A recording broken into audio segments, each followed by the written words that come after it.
say? It's not a cougar anymore? No, it was never. I don't think it was ever a cougar. You talking about? It isn't? I looked it up. I thought I had it right. He's looking at my school. Oh. I did a background check. Oh, yeah. You didn't do a very good job of that. I didn't. No, man. I don't think it was ever. What did you say? Cougar. Cougar. No. In Yuma, Why does it say Arizona? it's a cougar. Yeah. That's what Cougars. I thought. No. I thought it was weird. Nope. Anyway. I mean, he probably nailed a couple cougars down there at the time.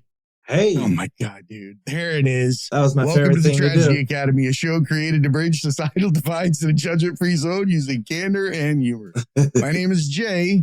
And Gary, you want to introduce your guest today? Yeah, this is Kelvin Gastelum, UFC star of The Ultimate Fighter Season 17. That's where we met. We're good friends. He's an inspirational guy, one of the most positive people I know, and happy to have you here. Likewise, brother. Thank you for inviting me. And yeah, man, Gary and I go way back since I was 20, basically. You know, and he was a big instrument as to why I was able to stay calm, stay cool in that house. He was a big, I don't know, influence, I guess. And him and I would have our little talks, and I think it was a way for me to. Gary has a very calming demeanor. He can really bring you down in a moment. That was the first thing my wife said when he came to the house. She's like, the house felt calmer. No one ever says that when Gary showed up. and I know that he's scattered and shit, but it really is that way. I get what you're saying. Yeah, no, it was great. It was great because he was really I don't know how to say it. You know, he really helped me out throughout the house. You know, when I was there, a 21-year-old little fucking kid, didn't even know what side of the bed to piss on. So, Well, you were the youngest fighter ever in Tough history, right? Or have they broken that record since you? No, I think I still hold that record. you have to be 21, and he was barely 21. So, I mean, if anyone's going to beat it, it'll be by a day or two, you know?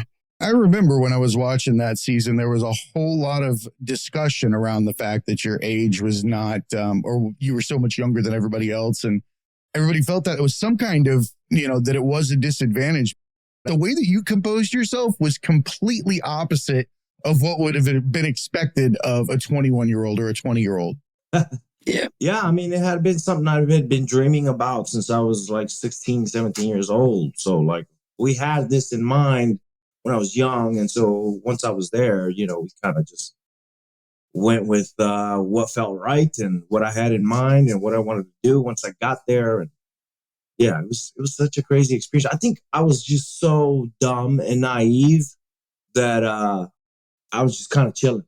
I was just young, green, naive, dumb. I wouldn't say dumb, but I think like you didn't really realize how big it was at the time, like to over worry yourself or to like, you only worried about the things that you could control in the moment instead of the older guys, mid 30s, they're kind of thinking this is my last shot or they're overthinking. And you were like, I'm going to wake up, I'm going to eat, I'm going to go to train as hard as I fucking can. And when it's go time, I'm going to go as hard as I can. And that's all I can really control. So that's what I'm going to control now. And got to be mindful to be a good fighter. That's got to be the basis of everything you do.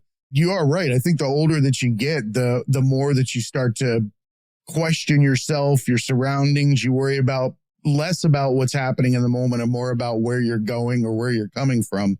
And I didn't ever see that out of you. You just always seem to be like, hey, I'm doing it. Yeah. Well, I was there, like Gary said, there's not much you can control other than what you're doing. I would wake up, eat, train, and that's all I can control, and I think about it now, like, would I do it now that I'm 30 years old? Like, I'm an old dog now compared to then.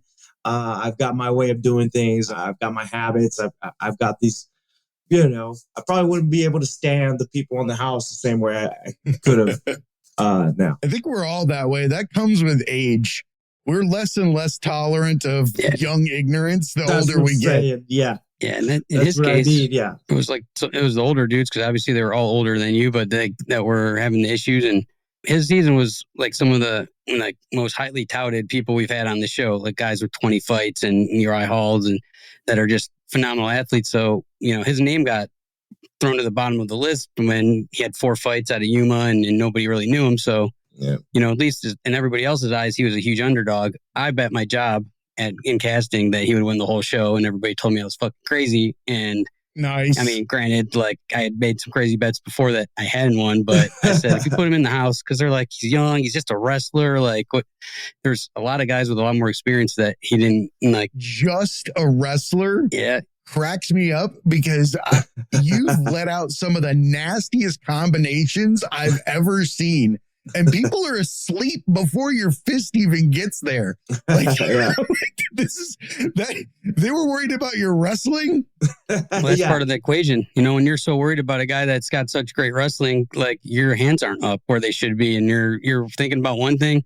It's all about like get them guessing left, and you go right, and that's how you get them. You know, so some of the best striking is just set up by the fear of wrestling. Watch this hand while I slap you with the other. Yeah. That's right. You worry about me going down, but I'm going to go up, you know, and that's really what MMA is about. Martial arts is based on deception. So when you think I'm going up, I'm going down. I've never heard anybody phrase it that way. It's based on deception. I like that. Just to ask what you mean by that, are you indicating that maybe we can give someone a direction to go without them realizing it? Like we're giving them commands without them knowing we're giving them commands so that we can take advantage of them? Yeah, no, in a way, yes. You're deceiving this person. You're lying to this person. You think you're going to go one way, but you go the other. And I was actually having this conversation with the great Mike Tyson, you know, and he said, you know, it's not always the toughest fighter, you know, it's the smartest fighter. And I'm like, yeah, that's true. But it's also the better liar that gets out there and gets the job done. Better liar who can deceive better, you know? And he looked at me, he's like, oh, went a little deeper with that.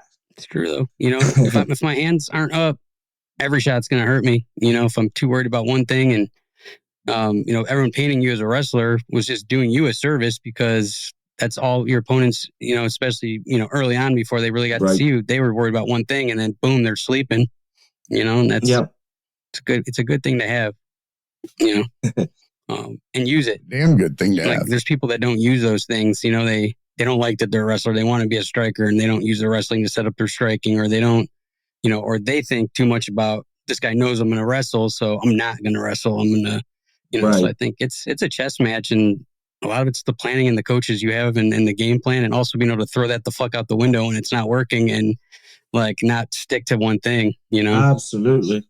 Yeah, it's not something that I would ever put myself into. I love watching it. I don't have the composure in that scenario. Once those things start happening, I imagine that I'm going to die every time I'm in a fight. So I need to do things that are out of desperation, and it's not cool. Like, I'm not going to be the guy that you're like, you see the way he knocked him out? Or it's going to be like, did you see him bite his ear? Like, what's Speaking of Tyson, that's where it separates. Oh, Jesus. No, I didn't say it like that. No, I mean, like, legitimately. Yeah, that separates the sport from the street fight, you know? It's the mentality, and how you approach it a lot of ways, too. Yeah. No, sorry, go ahead. No, I was just agreeing. Yeah, it just depends on how you see it and how you approach the fight. Everybody has a different approach to the fights. You know, there's not like a set rule on how to train or how to approach a fight. Everybody's so different. Yeah. I mean, I've seen every way. You know, most people don't fight good angry. They just don't. And some have to kind of get angry to get up for the fight. And if they can manage that in a way in which it works, great. But emotions make you hesitate or go too quick or make stupid moves. And a lot of times you get mad in a fight, instead of going for a good position, you start fucking throwing bombs or whatever, and you leave yourself open. And that's when you go to sleep, or you leave an arm out there or a leg that gets snapped off. You know, it's like, Yep. And if you're in the street, you always get your collar fucked up. No, you always end up with a fucked up collar on your shirt if you're out in the street fight. No, I mean, that's why McGregor was so good. I mean, he got into people's minds before he even got in the cage. Like, these people would go out there seeing red, and he was calm, cool, and collected the entire time. You know, stone cold in his veins. Yep, it's Ronda did the same thing. You know, Ronda had people so terrified of her and the armbar and everything that one little extra bit of hesitation she would get out of people because of that fear would be just enough for her to toss them and it's done. I find that lack of concern on someone's part as well. When you look at somebody that doesn't seem to be concerned about whether or not they're going to be doing something with you in a ring, will fuck your head up really bad. Because you have a good poker face and you're always just kind of chill. I would not like to be looking across there and be like, can you at least look like you're a little bit upset about this, or like I'm on your nerves, or you thought about me today? I actually had a teammate comment on that. You know, my poker face. He's like, Kelvin just looks like he's your best friend while he's in front of you, and then all of a sudden, I've interviewed your opponents. They feel that way. Because I just stand there in front of people, and I'm very comfortable being in the pocket where most people aren't. Right. What's that confidence feel like for people that don't fight, right? To sit in there, you saying you're in the pocket. And when you explain that, that's fists coming at your head and you're looking eye to eye and kind of, at each other. Yeah. How does someone maintain their composure and watch someone else, their movements, knowing that they're trying to strike you at the same time? It almost seems like there's like a Matrix scenario going on there. Yeah, it kind of is, I guess. I guess it just goes back to just getting used to getting hit. And when I was young, I had to help my buddy Edgar Garcia get ready for his UFC debut, and I was the only, everybody else was scared of him. This guy was a monster, and I'd be the only, 15, 16-year-old. I'll spar with this guy, and I think I just got used to getting hit real early and got used to being very comfortable in the fire. And I don't think a lot of people are. They want to run. No, they panic. They run away from that fire. See a lot of fighters do this. And that usually puts you right at the end of their punch. In close is better than being right at the end. You can't generate Absolutely. a lot of pop right here, but if you're going to move away from me and I'm going to be at the end of the punch, that's when you get knocked the fuck out. My experience of interviewing guys is also like, did you do the work to prepare? If you're in there and you didn't skip days and you went hard and you did the right things, you're going to be confident. If you took the days off and didn't have a good camp or whatever, and I think it starts from the camp to the weight cut to the stare down to everything. If you're doing the right things in your own mind, then you're going to be confident when you get in there. If you hadn't and you start thinking about that on fight day, things could go pretty bad for you, I think. Absolutely. The confidence comes in the preparation. Once you prepared well and you're ready, then that's all you can ask for. It's funny you frame it that way, because we were talking about music, Gary and I, and about creating stuff. And there's very few things that I've felt naturally attuned to or feel like it's my skill or that I can be passionate about or I can work with. And for the first time in my life, I know that because I've sat with headphones on for the last 3 years and manipulated sound so much that I'm confident in that if somebody gives me some strange shit, I'm going to actually have fun with it, creating something that they're not expecting. And I'm not even afraid of it. I'm more excited to get the chance to use all the skills that I've been sitting there honing that had no use until that day. Right. And it's like, it's my party that day. And yeah. I don't know. I like to try to draw comparisons and Absolutely. show the similarities in life. And that's how I feel about it. Absolutely. You can relate MMA or fighting to almost anything. And you're right, man. You hit the money on the head right there, or the nail on the head there. It's like, they always say, stay ready so you don't have to get ready. And Kelvin's one of those guys throughout his career that's taken all the short notice fights. And if they say, hey, we want you to fight this guy, he's going to say yes. Unless there's like some injury or something. I don't want to fight that guy either. Yeah, but that's the same guy that looks calm and the same guy that takes a fight on one day makes me feel like he thinks I'm a chump. Yeah, and he knows it, and he knows something I don't know. Or he loves it too. That's a lot of confidence. Some guys don't love the fighting. They do it because they're good at it, or it's the way to make money. And some people like the challenge, like you're talking about, like getting a crazy sound and having to make it. Like, it's more of a challenge. Okay, so I got to go fight the world champion on 2 weeks' notice and 40 pounds overweight today. Like, okay, how do we start? Part of the challenge, part of the story. It's like not always the best decision to take all the fights on short notice, like depending on where you're at. But that builds the fans and gets the organization behind you, and usually it pays dividends, I think, down the road. Definitely. Right? Yeah. No, I mean, it's got to be an intuition thing, right? Yeah. And it's also, once they show you that check, it's like, okay. But also just the opportunity, the type of opportunity. I mean, these were big opportunities against top contenders in the world. And I felt like I was up for the task, and I went with it, so sometimes it doesn't work out, but it never works out if you don't take the opportunities. This shit ain't working from your couch, Exactly. At least I went out there and tried, most people won't go out there and try. Yeah. Difference between success and failure is action. Yes. That's it. Yeah. That's it. Yeah. I've heard every excuse in the world not to get out there, and I don't criticize because I'm not a fighter, but comfortable. They always regret the fights that they didn't take, not the ones they took. Absolutely. Hardly anybody says, shit, I wish I didn't take that fight. Everybody says, fuck, I should have took that fight. But victimhood's real comfortable, man. When you get in a position where you've been wronged by life in some way, shape, or form, whether you're a fighter or you're a fucking lawyer or whatever, once you've taken that mark that everybody else can say, oh yeah, I agree, you got fucked, then you sit back on your ass and you just sit there as victim fucked. And that's your new hat, your new mask, and you don't fucking pursue or move on in life. And that's a comfortable position, but it ain't fucking anywhere that you're going to get in life with it. Right. You got to stand up and leave that shit behind you. Oh, yeah, man. Like Gary said, I mean, I've heard every excuse as to why I shouldn't be doing what I'm doing, People have thrown at me, oh, he's a short shit. Like, oh, he's too pudgy for the division. He's too short for the division. This guy was the last pick. Everything thrown at me, but you can't listen to those fucking people. They're not the ones out there trying. Where's that confidence come from? That's a lot of confidence, because a lot of people don't believe in themselves that way. They don't have the ability to tell someone that what they say doesn't mean anything in their world. Because you did take a lot of flack. I remember back in Tough. I mean, it's always been, you said pudgy, and that's bullshit. And I don't understand it, I am. He had that baby fat when he got in the house a little bit. That's an onslaught of shit to have to hear, though. He's a 20-year-old kid. Yeah. And his mom's a hell of a cook, and like he came off, lived right home, and that was that baby fat. I remember Josh the man. Josh the man, rest in peace. He always cap on me for my diet. He ate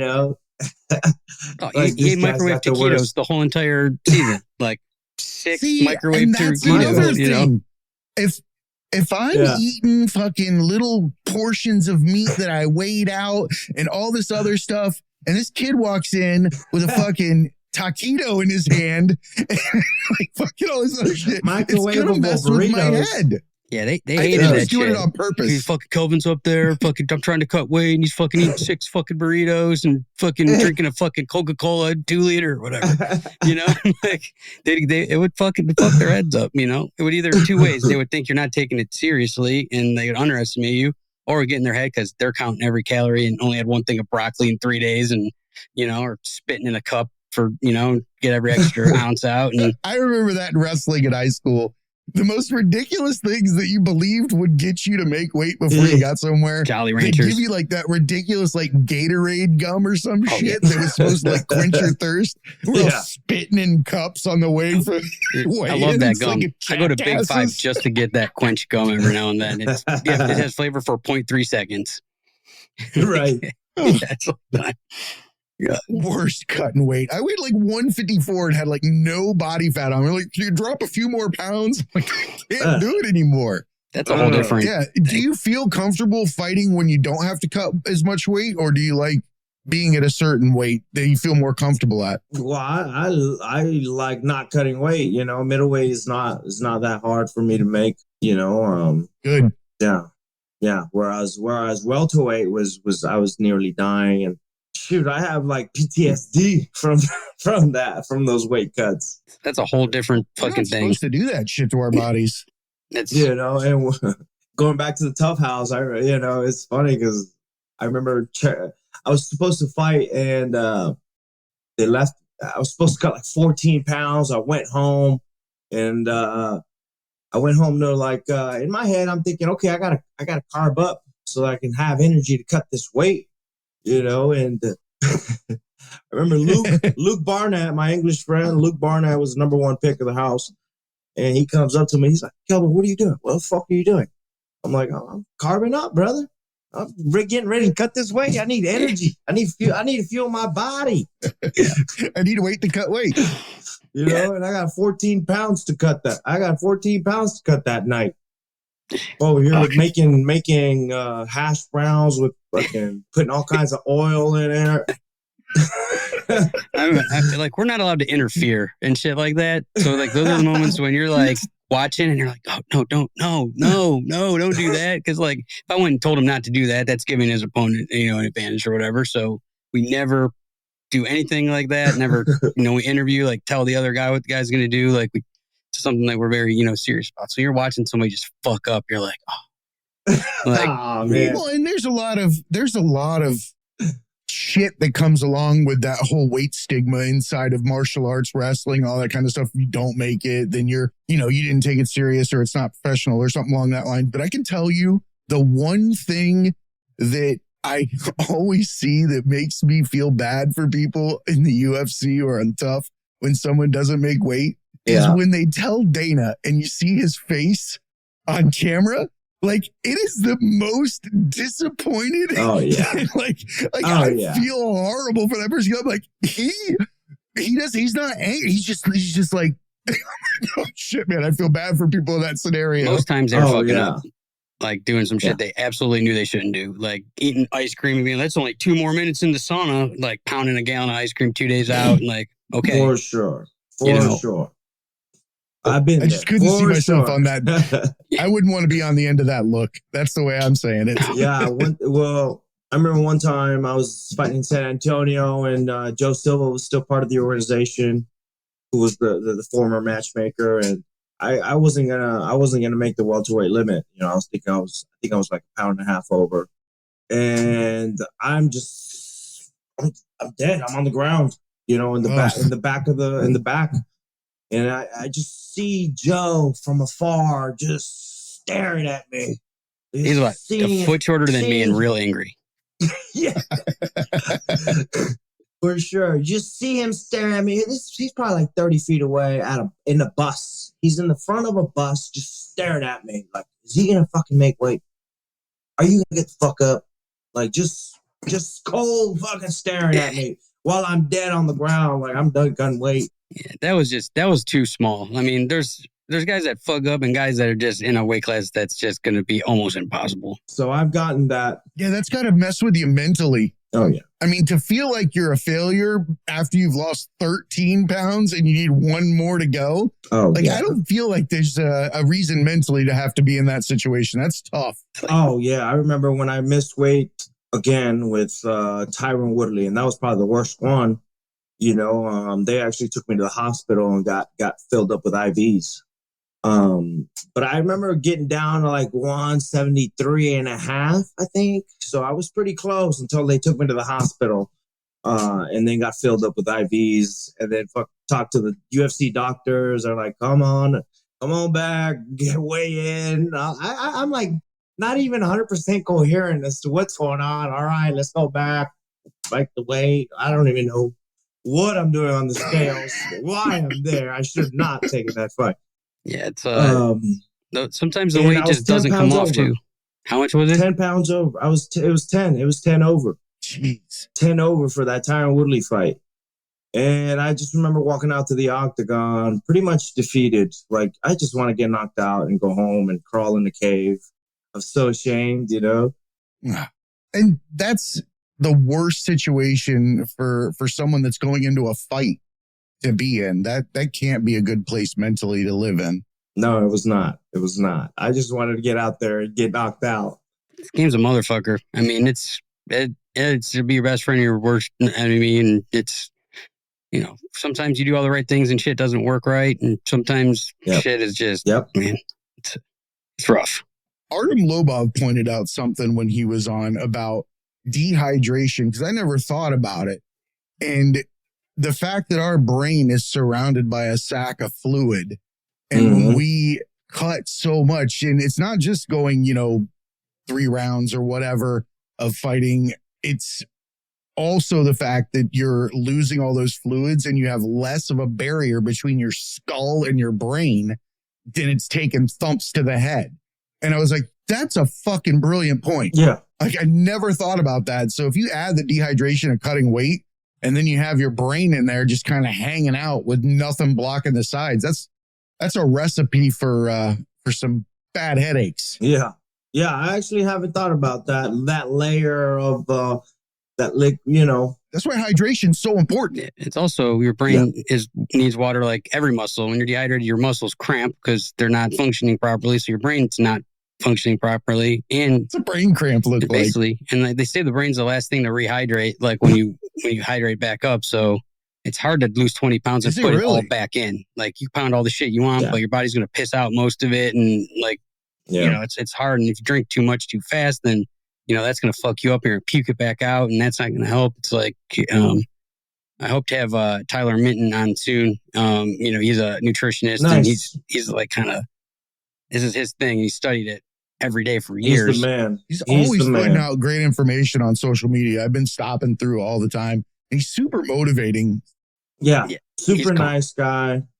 And he's kind of an asshole, but I like him. Yeah, he kind of is. He's like a nice asshole. It's like so nice that you're like, you have to be an asshole. No, I'm can't kidding. Be that nice. He's not. He is pretty fucking nice. I hate him. Yeah, that's why he's like just too nice. Sometimes guys are too nice. You're like, you can't be that nice. You're having like a nice off. Yeah. I mean, that's Canada. Yeah, I can't remember Kelvin ever being an asshole to anybody either. Like I've seen people poke at you forever and try to get you to go to where they want you to go. And I just haven't seen you stoop to anybody's level. And, it's being a young guy, like you're still young, just hit 30 and all the big fights and everything you've had and coming from Yuma, it's just not the richest place in the world. And all of a sudden you're in Huntington Beach and people are throwing money at you. And like, it's easy to become an asshole and like think, that you're better than people and that shit. And I've never seen even a glimpse of that, I mean, it's hard to do that. I don't know if I could have been done it the same way. Like I was an asshole at that age and I was broke as fuck. So I don't know. Well, I think it has a lot to do with my mom, or else she'd beat the shit out of me. Yeah. I have a really good mom. A lot of people were born with 2 shitty parents. I was born with 1 great mom. So that's amazing to hear. And you can see it. There's obviously, she did a good job in the fact that if you can walk around with confidence at a young age and not let the way that people were trying to treat you or trying to bring you down, not let that impact you. Right. It shows how much confidence she actually gave you. She's a fucking warrior, man. She's a bigger warrior than I am, for sure. She made me cry. I was like, when he won, I was like, I'm not going to cry. And then I was sitting with his mom and his sister, and I'm like, I'm not even going to look at them. I'm not going to look at them. I glanced, and she just had one little tear, and I fucking lost it. I'm like, God damn it. I'm not going to look. I'm not going to look. Just crying. I was one of the greatest nights ever, man. Yeah, and I love Uriah, and like it's hard when I have 2 friends that are fighting, and it's just like, I don't know. I just saw the journey, and everybody had counted him out from the minute he walked into the tryouts. Like, somebody once he was like put an X on his application, like right when he walked through, and 4-0 against opponents with no record. Like everybody was 4-0 against somebody. It's the Rudy. Everybody roots for Rudy, man. Whenever somebody, whenever somebody gets that Rudy name tattooed on the back of them in some situation, everybody wants Rudy to win because we all feel like him. Everybody felt like you when they were standing there listening to you catch all that shit on the show and taking it. What people do is they transfer their fucking wants, desires, or who they want to be onto the person that they're looking up there. So it's not, there's got to be a certain amount of pressure knowing that people's self-confidence is transferred to your success at the same time. Do you feel that sometimes? I'm not sure I caught that 100%. So people will be fans of a fighter or a sports team. Right. And they will love what they're doing, and they'll get their confidence from the wins that they see the people that they admire getting. Okay. So like they draw inspiration from their favorite athletes. Correct. Absolutely. Absolutely. I don't know if I do that. I don't know if I do that to other people. I would hope so. Absolutely do. I would hope so. I would hope that the theme of my career would be this guy never gave up, no matter what the fuck was thrown at him. And I hope people can relate to that. But I really don't know if I caused that impression upon people.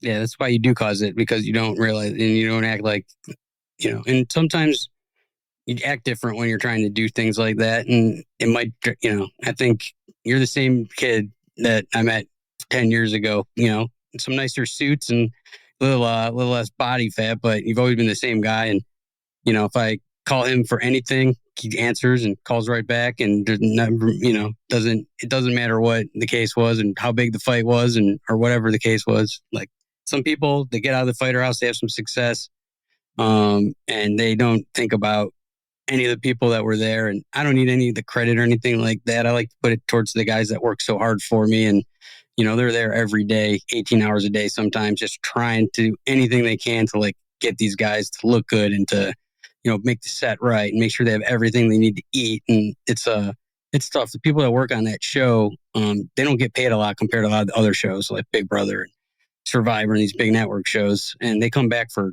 decades, just only because they love it, and everyone on my team is the best, and they have the offers to go to bigger shows all the time. They don't ever take them, hardly ever. Like double the money to go work on The Bachelor, fuck off. Like they don't even think about it, they're back on tough, so awesome. Grinding it out, and it's hard, we're understaffed like so everybody. Awesome. And yeah, it's so awesome. Tough to go to The Bachelor.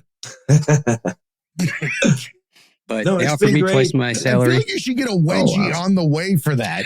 Like you should get a wedgie if you leave tough to go to The Bachelor. Like, they've offered me literally double. I don't condone bullying, but that's crazy, man. And I've been able to coach 2 of those seasons myself, apart from just winning. Yeah, that's what I was going to get to next. Exactly. I'm glad you brought that up.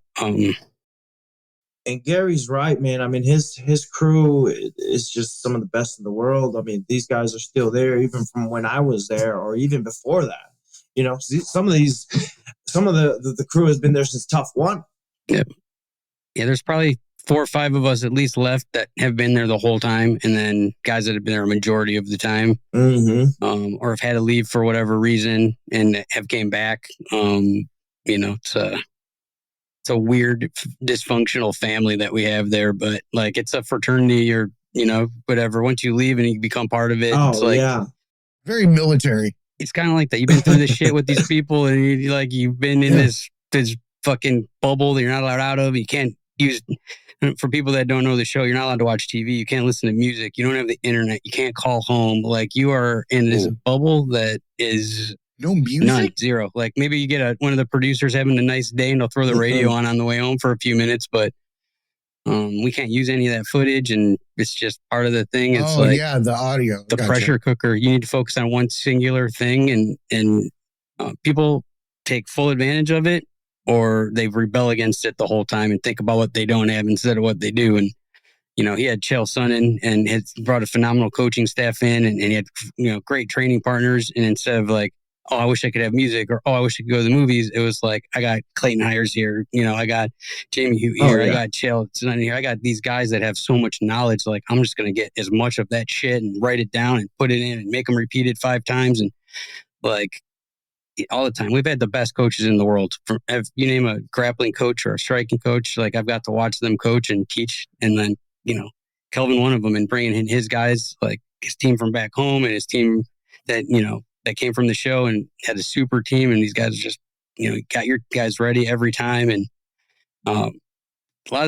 most of the coaches come and they really care, which is even big stars that you think they're not going to really care. Like they're just going to go get their check and leave. Like day one, they see these guys grinding and they're in it. Like they care about everything, and they're at the house every night, and they're making sure they eat right and train right and have everything they need. They're calling me every 5 minutes, like so-and-so didn't get his fucking blah, blah, blah. And he wanted brown rice, and you guys keep bringing him fucking white rice. Like, what are you doing? Like it's a myth. It's the same, it's like, but they care. Like, brown rice sucks. I don't care what anybody says. That shit is chewy and weird, and it doesn't need to be eaten. I'll just eat less white rice. White rice is the way to go, for sure.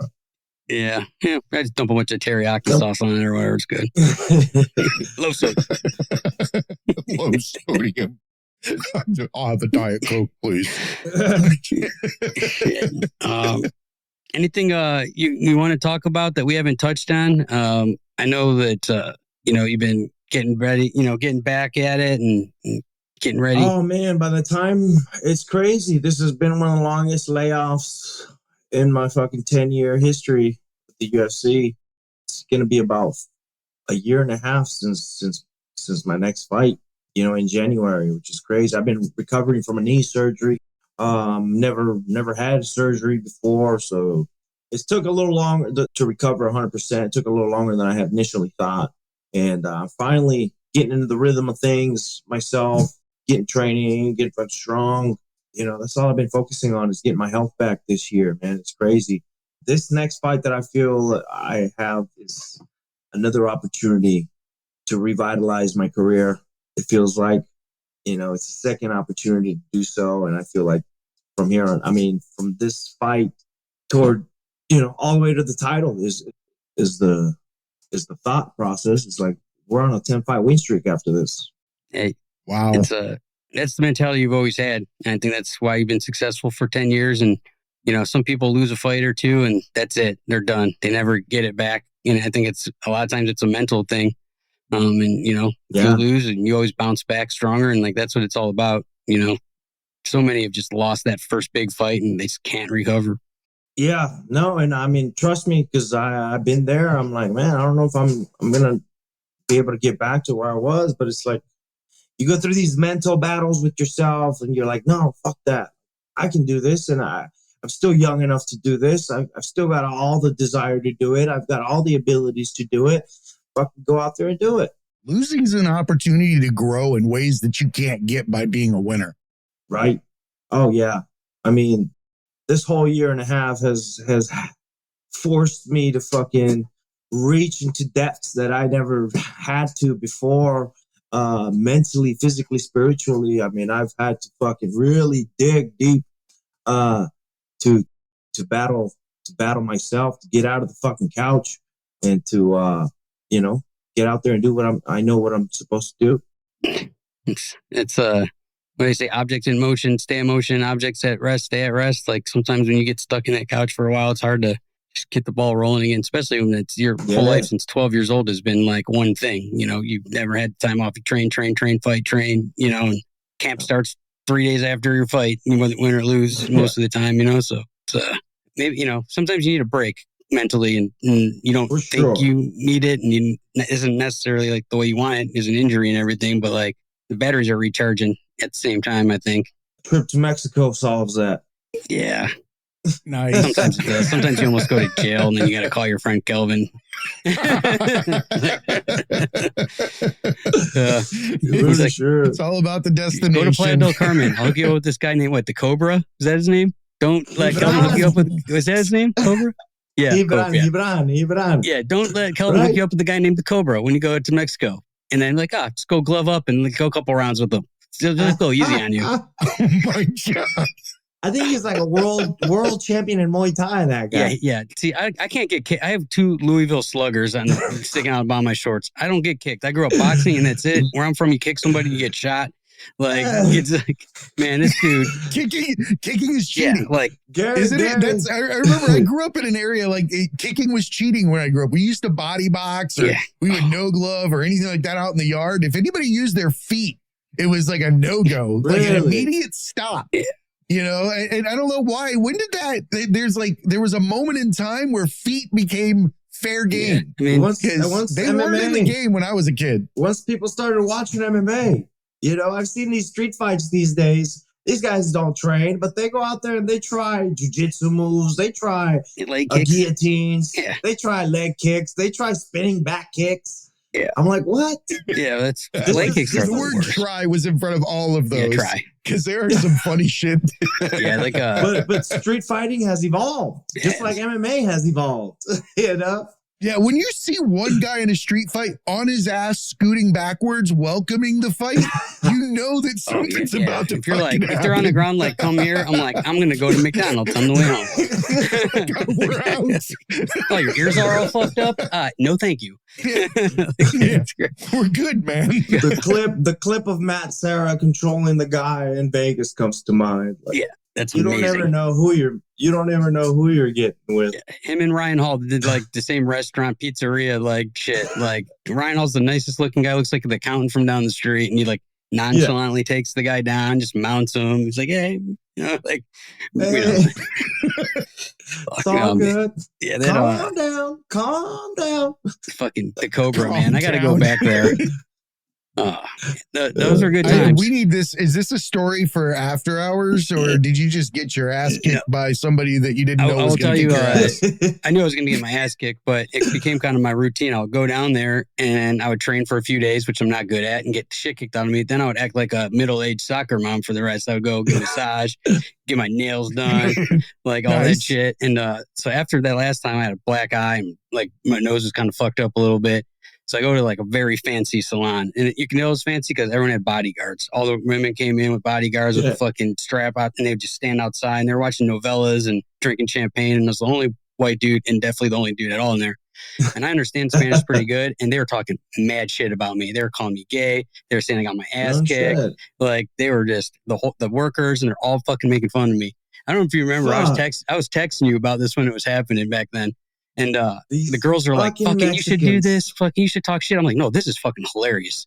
So I'm sitting there like live tweeting what's happening and like talking to my other friend and like trying to get like a good Spanish sentence for the end, So finally at the end, they're like done.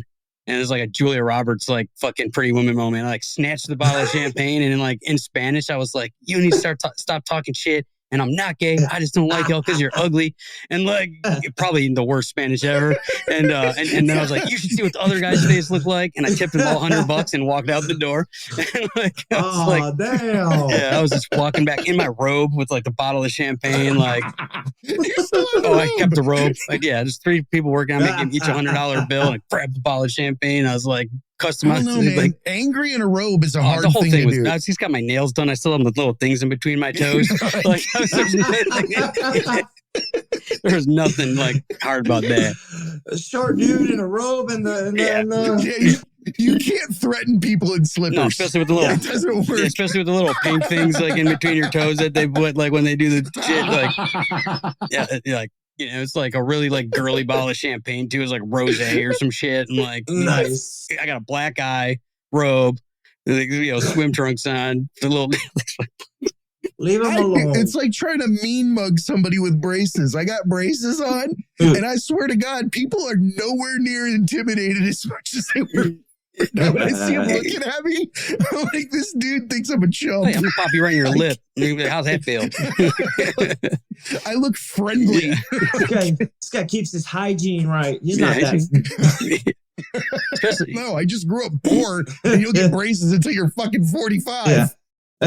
I think nobody could tell though, because everyone where you're from, that's like a gangster's got all gold and like platinum teeth. So people probably just from a distance think you just got gold shit in the beard. Like they just think you're one of them white guys that grew up in the hood. Florida is the yard sale of teeth. Yeah. Like there is more shit in people's mouths here for whatever fucking reason that doesn't make sense. Like teeth are spinning. They're falling out. They're fucking gold. They're diamond. They're there's a discount grills place every by your drug house. Here. Discount grills. Yeah. I got my rental car off the ground and almost crashed it. And like I pulled over to the side and there's a Hillsboro or whatever was the road, like kind of by Busch Gardens, I think. Like a few exits up and there were discount grills there. And I was like, oh, discount grills. That's awesome. I'm sounds like what's a discount grill? Houston, Texas activities. It's very Houston-like. Yes. Well, I mean, Florida is nothing but Amscots and strip malls. So, I mean, it's fucking with a big metal ball in the middle and Mickey Mouse. Yes. That's pretty much it. Shit. Gonna be a good one. I'm slamming my state. It's 11 o'clock at night on fucking Friday night. That's his bedtime too. He's old as shit. He gets up, gets a Bob Evans extra early, gets 2 for 1. Yeah. Well, he doesn't sleep, dude. I get up to take my morning crap, at like, 6 o'clock in the morning. And he's still up from the night before, getting ready to go to bed, texting about something. I'm like, I sleep in 2-hour intervals, like 2 to 3 2-hour intervals a day. Just like my grandpa. Yeah. Probably. He sounds like a handsome, very smart man. Handsome. He sounds handsome. Yeah. How do you sound handsome? He's comparing me. He's got to be handsome. They don't sleep the full 8 hours. They just take naps. I've never slept 8 hours in a row unless I've been all kinds of drinking. It's more about being awake at that point. They have wakes. They don't have sleep. They have wake times. That's right. True. That's my state of being at all times. Yeah. Fuck it. I'll sleep when I die. Nap. Just close one eye at a time. Take half. I wish I could, man. I need to have my 8 at least. Yeah, but you expend a lot of energy during the day. Like me, I'm not training that much ever anymore. I need to though. My shrink said send you down to Mexico again. Yeah, I want to go bad. Like I've been trying to buy a place down there. I keep getting outbid. I don't know if you ever seen Bacalar, Mexico. It's the craziest place I've ever been. I got on the wrong bus on the way to Tulum once, and they kept going. I'm like, this is it. I'm fucking dead. And went like 3 more hours, and it was the most amazing place in the whole world I've ever been. What is it called? It's called Bacalar. It is a huge lake, freshwater lake that looks like the ocean. It's the bluest water you've ever seen, and then the ocean's close. Everything was closed. I didn't know where the hell to go.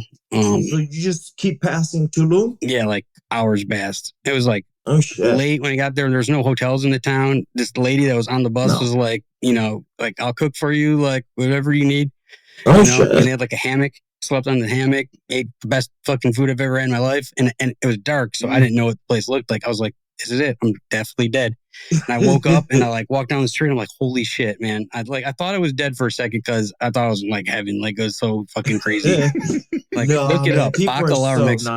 Nice. People are so nice out there. I love it out there. Well, Central America in general is probably one of the most beautiful places on the planet. Costa Rica, Nicaragua. Like, I mean, the only thing I remember, Panama. I went for jungle training for like a month there. And that was Panama's beautiful. It was fucking beautiful everywhere, but in the jungle, them damn howler monkeys screaming and throwing shit everywhere, and spiders and fucking snakes. There's shit on their hands. Animal is a howler monkey. I was wearing a howler monkey on my shirt today, actually. Yeah, I was told at the UFC, so they gave me a Hollerhead whiskey shirt. I've been wearing one as well. Yeah, actually. Oh, now I need one. I'll send you one. It's Dana's whiskey brand is Hollerhead. Yeah. Oh man, it's good. I don't drink, Gary, but I'll wear about his Colombia trip. Oh yeah, don't. No, now I will. We'll save that for a detention episode. I remember reading your Facebook posts about it. I'm like, what the fuck? Like, oh, well, you told me about this. Looking at this timeline, like, oh, this is the greatest place on earth. And then, no, forget about it. This is the worst place on earth. Yeah, that was fucking terrible. Like, man. Like watching Hostel. Yeah. It starts out and they're like, yay, going to the party. That's exactly what happened. I was watching an NFL football game with 3 hot chicks. Like, it was great. And I walk out and, like, this hooker just keeps grabbing me and, like, no, I'm good. And then I sit down on the bench and I look across this little square and she's with 2 cops just pointing at me. And I'm like, oh no. So duck and dodge. And I'm going through like in Cartagena. It's like a European city, like Spain. So like little alleys. And I think I like lost them. I'm like, I don't even know why I'm running, but whatever. I wasn't running. I probably looked like it was. I come around and boom, I walk right into him like a movie. They fucking throw me in this little lobby of this like little bank thing where there's ATM. They're like, cocaine, you have cocaine. I'm like, I don't have fucking cocaine. I'm like, look, my stomach fat, motherfucker. I don't got cocaine. And then like, I'm fat. And they're like, you have cocaine. And I'm like, I keep like the bulk of my money in my shoe and then a big wad of pesos that looks like a lot of money. And I always keep $100 bill in that little thing. I got like this whole plan. So they're like, De Niro, man. I'd forget. Yeah. And De Niro, I'm like, I don't have anything. And the guy reaches in my back pocket and just pulls out this big bag of cocaine. I'm like, that's not fucking mine.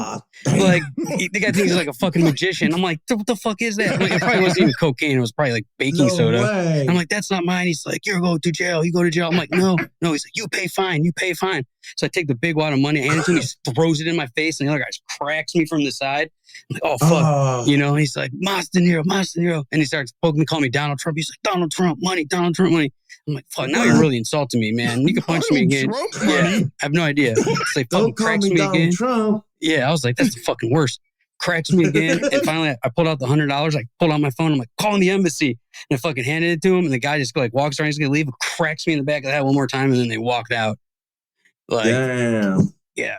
I was like, what the fuck, man? Like, it happened so fast. I was like, a movie. And like, I always watch this show called Locked Up Abroad. And like, fucking that fucks your head up. Like, when you're going to go someplace. Like, bro. Like, even if I like doing that shit, I would never do that in fucking Colombia. Like this is the plot of a movie. That show makes me scared to go through Yeah. any customs, even when I've never done anything wrong. Yeah. I'm afraid that there's like going to be some cocaine dust from somebody else that sneezed on my fucking bag, and I'm going to be in like some Riyadh prison getting fucking beat to hell and back for the next 40 years, and nobody speaks English. No, I was like, I'll take the beating. Just don't take me to jail. Shit out of me. Fuck. Yeah.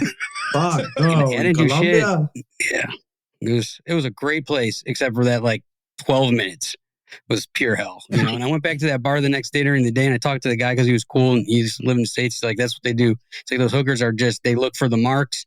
And I dressed down like a lot, but I was by myself, an American, and they're like, they go find who they think's got money, and they point them out to the cops, and like everyone's afraid to go to jail here. So they'll get every dime out of you. He's like, you're lucky they didn't take you to like, you know, use your bank card.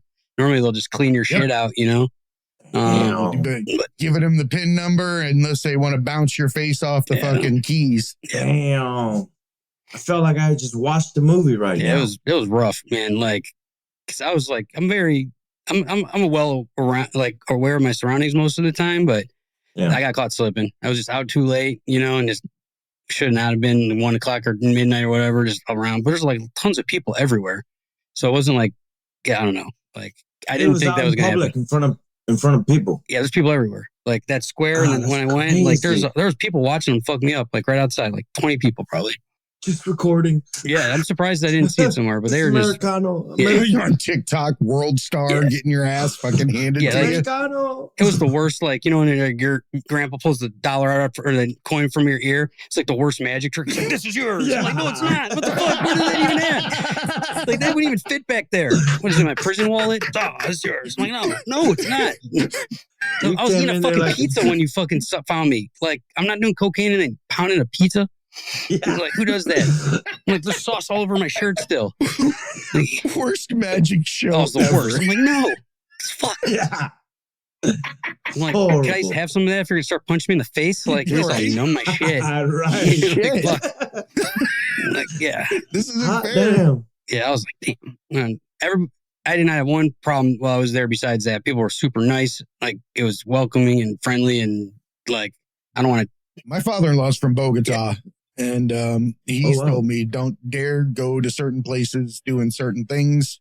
You could get that shit in America. You're in the wrong part of New York or Chicago or Cleveland or fucking wherever in the middle of the night. Someone might just fucking roll up on you, fuck you up. I mean, it's not because it was Colombia. It was bad timing. You said caught slipping. I think that that's also being complacent as a whole. And I also think that people that do that for a living, finding marks, they know who's looking in the clouds. They know who doesn't know where they are.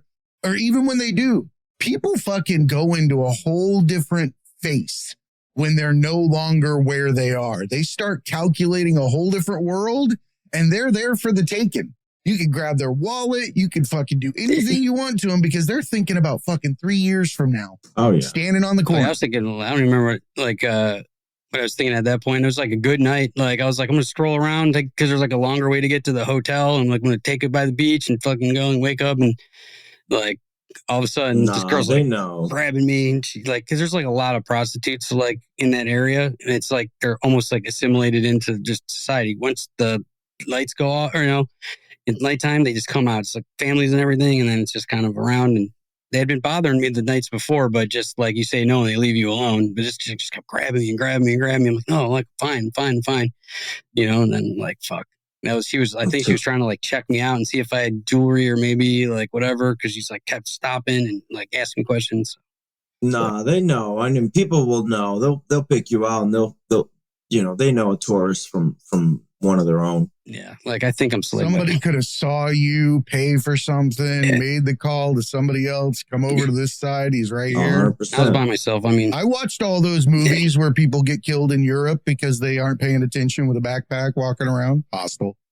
Like, I equate everything to hostile. When I travel the world, I always expect to randomly fall into this pit basement with this guy trying to pull my teeth out with a fucking set of pliers. Fuck. Or whatever the fuck that guy was doing. That was the creepiest shit ever. Don't do that.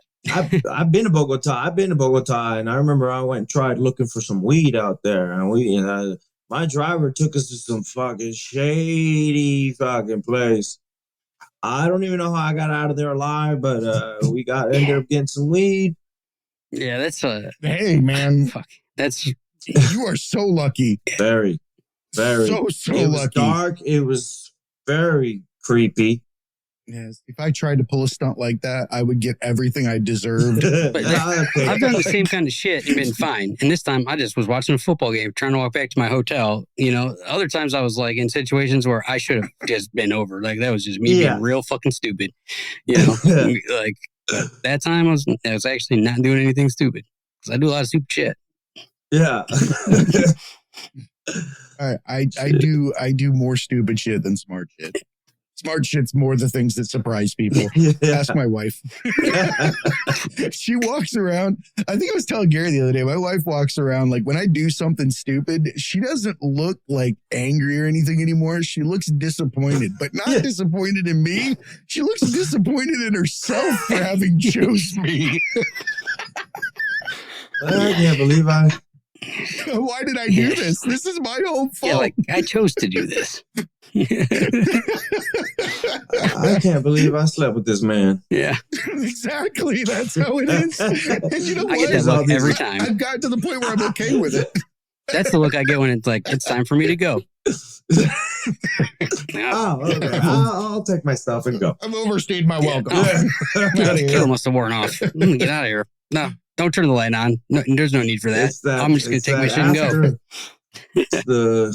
Beauty is only a light switch away.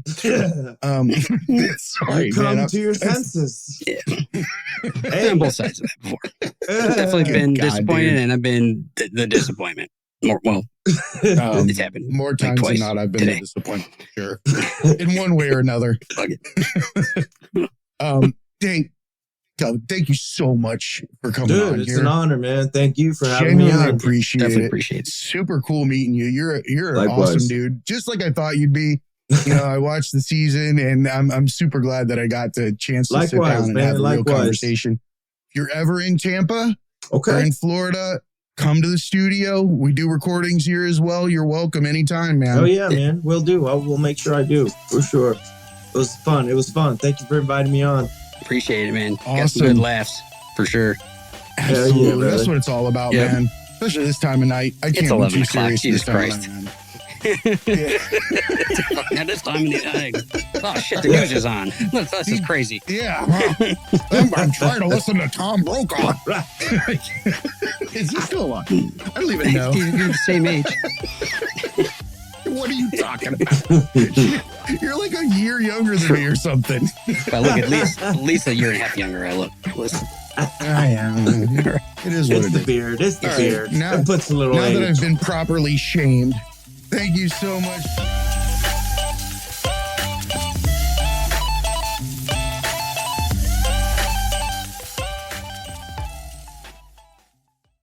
What's up, academics? This is Jay. I'm here to talk to you about Into the AM. This is a clothing and apparel company that I came across last year that has the absolute coolest designs. And the reason why I was attracted to it is because I grew up without a lot of money, like many others, and had to shop on that outlet rack with the irregular items. Things like the fly was over 4 inches to the left, or the right sleeve would be twice the size of the left. It looked like I was growing horizontally.